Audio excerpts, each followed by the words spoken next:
तिगाड़ा काम बिगाड़ा। 3 बहुओं के रवैये से सासू माँ बहुत परेशान थी। दरअसल बात ये थी कि तीनों बहुओं में किसी बात को लेकर अनबन हो गई थी। तब से ही तीनों एक दूसरे से मुंह फुलाए रहती थी।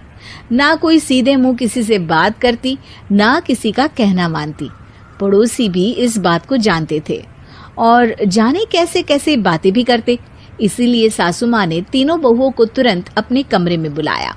मैं कई दिनों से देख रही हूँ, तुम तीनों अलग अलग सारे काम कर रही हो। ये सब नहीं चलेगा, तीनों को मिलकर ही काम करना पड़ेगा। सास की बात सुनकर एकदम से बड़ी बहू बोल उठती है। नहीं मम्मी जी, मैं इन दोनों के साथ कुछ नहीं कर सकती। मैं इस घर की बड़ी बहू हूँ, फिर भी ये मेरा कहना बिल्कुल भी नहीं मानती। अरे जेठानी जी, जानबूझकर मुझे डबल काम करवाती है आप। और छोटी मुझसे टेढ़े मुंह ही बात करती है। इन दोनों के बीच हमेशा सैंडविच बन जाती है मेरी, और मैं हमेशा आलू की तरह बीच में मसली जाती हूँ।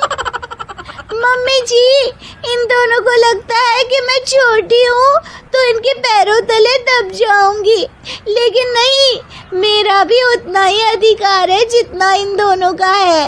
बड़ी आई दोनों मेरी चुगली करने के लिए, मुझे क्या कम समझ रखा है। तीनों बहू एक दूसरे से बहस करने लगती है और सास दोबारा ये देखकर टेंशन में आ जाती है और सबसे कहती है, चुप हो जाओ, अब से तुम तीनों सारे काम एक साथ करोगी। आंख बंद करके एक दूसरे की बात सुनोगी। तुम तीनों इस बात को गांठ बांध लो, वरना अगली छुट्टियों में तुम्हारा अपना मायके जाना कैंसिल। सास की बातें सुनकर डर के मारे तीनों हामी भर देती हैं। जी मम्मी जी, मैं समझ गई। हाँ मम्मी जी, जैसा आप कहें। आप जो कहेंगी मैं वही करूंगी। तीनों बहू सास की बात को गांठ बांध लेती है और वादा करती है कि अब से सारे काम वो तीनों एक साथ मिलकर ही करेंगी। ये सब देखकर सास खुश हो जाती है और वहां से चली जाती है। नीचे जाकर वो देखती है कि घर में शर्मा जी आए हुए होते हैं।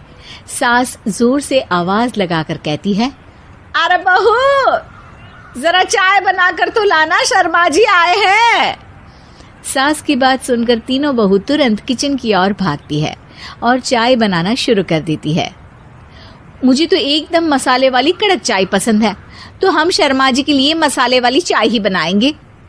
अरे नहीं दीदी, गर्मी के मौसम में मसाला चाय कौन पीता है? मैं तो शर्मा जी के लिए इलायची वाली चाय ही बनाऊंगी। ये कैसी बात कर रही हैं आप दोनों?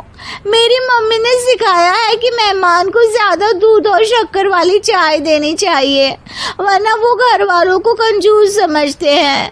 तो मैं तो शर्मा जी को ऐसी ही चाय दूंगी। तीनों बहुएं अपने अपने तरीके से चाय में शक्कर, मसाला, पत्ती सब डाल देती है। उबलने के बाद तीनों मिलकर चाय बाहर लेकर जाती है और शर्मा जी और सासू माँ को देती हैं।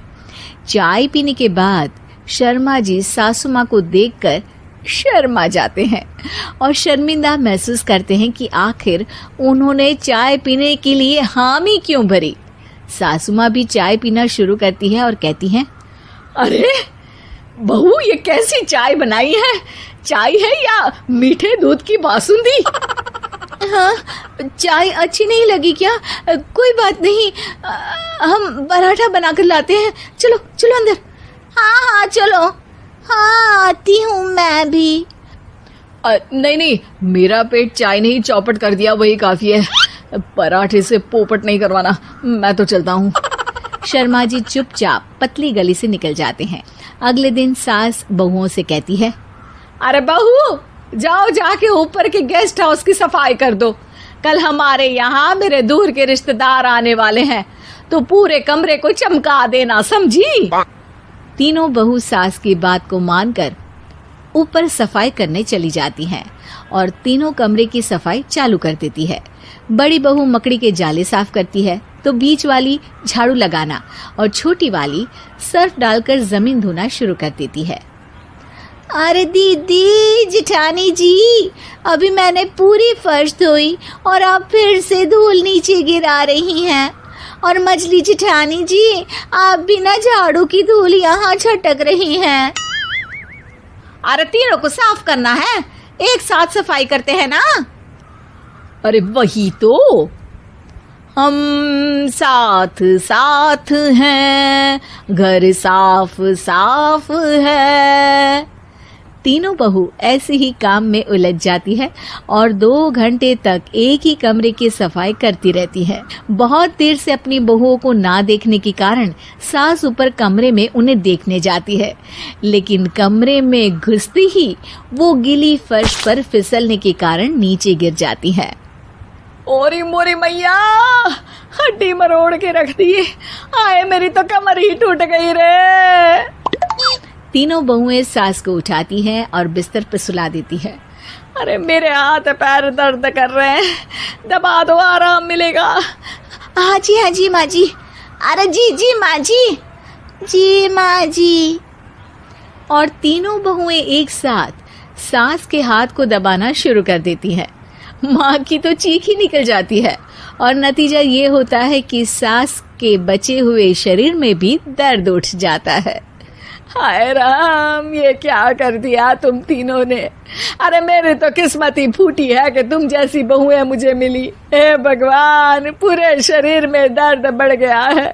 अब तो पता नहीं कि चल भी पाऊंगी या नहीं। माफ करो, मुझे गलती हो गई मुझसे कि तुम तीनों को एक साथ काम करने के लिए बोला। सोचा था तीनों मिलके अच्छे से काम करेगी, लेकिन बड़े बुजुर्ग सही कहते थे कि 3 तिगाड़ा काम बिगाड़ा। तुम लोगों ने ये बात ना आज साबित करके दिखा दी। तुम तीनों को तो समझाना यानी मानो भैंस के आगे भी न बजाना है। तुम्हें अकेले अकेले काम करना है ना, तो अब से तुम अकेले ही अपना अपना काम करो। तीनों बहुएं वहां से जाने लगती है। अरे कहाँ जा रही हो? आप ही ने तो कहा कि अपना अपना काम करो, तो मुझे मुल्तानी मिट्टी लगानी है। अरे मुझे भी तो नेल पॉलिश लगानी है, मुझे ना मेहंदी लगानी है। सास अपना सर पीट लेती है और कहती है, अरे मुझे भी लगाना है कुछ। क्या माँ जी? क्या माँ जी? क्या माँ जी? तुम्हारे घर वालों को फोन तुम्हारी हरकतें बताने के लिए।